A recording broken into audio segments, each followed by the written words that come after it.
संबंध। पीछे के 2 श्लोकों में जो बात कही है उसी को आगे के 2 श्लोकों में व्यतिरेक रीति से पुष्ट करते हैं। नास्ति बुद्धिरयुक्तस्य न चायुक्तस्य भावना न च भावयतः शांतिरशांतस्य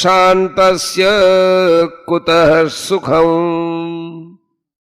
जिसके मन इंद्रियां संयमित नहीं है ऐसे मनुष्य की व्यवसायत्मिका बुद्धि नहीं होती, और व्यवसायत्मिका बुद्धि न होने से उस अयुक्त मनुष्य में निष्काम भाव अथवा कर्तव्य परायणता का भाव नहीं होता। निष्काम भाव न होने से उसको शांति नहीं मिलती, और शांति रहित मनुष्य को सुख कैसे मिल सकता है। व्याख्या। यह कर्मयोग का विषय है। कर्मयोग में मन और इंद्रियों का संयम करना मुख्य होता है। विवेक पूर्वक संयम किए बिना कामना नष्ट नहीं होती। कामना के नष्ट हुए बिना बुद्धि की स्थिरता नहीं होती।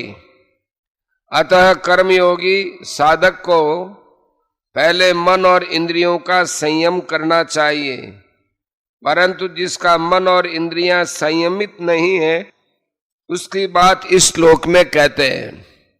नास्ति बुद्धिरयुक्तस्य। जिसका मन इंद्रियां संयमित नहीं है ऐसे अयुक्त पुरुष की मुझे केवल परमात्मा की प्राप्ति ही करनी है ऐसी एक निश्चय वाली बुद्धि नहीं होती।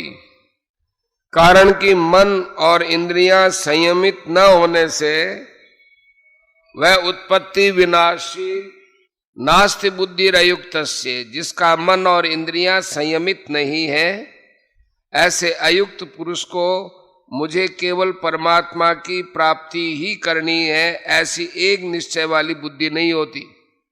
कारण कि मन और इंद्रियां संयमित न होने से वह उत्पत्ति विनाशील सांसारिक भोगों और संग्रह में ही लगा रहता है। वह कभी मान चाहता है, कभी सुख आराम चाहता है, कभी धन चाहता है, कभी भोग चाहता है। इस प्रकार उसके भीतर अनेक तरह की कामनाएं होती रहती हैं।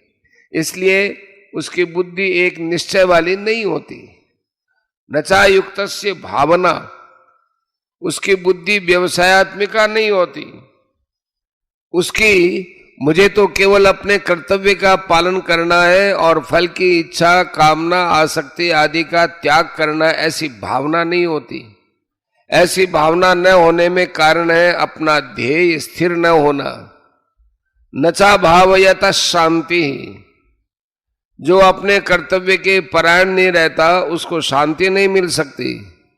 जैसे साधु, शिक्षक, ब्राह्मण, क्षत्रिय, वैश्य, शूद्र आदि यदि अपने अपने कर्तव्य में तत्पर नहीं रहते तो उनको शांति नहीं मिलती।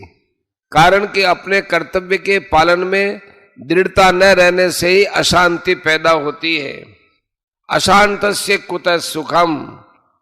जो अशांत है वह कैसे सुखी हो सकते हैं। कारण कि उसके हृदय में हरदम हलचल होती रहती है।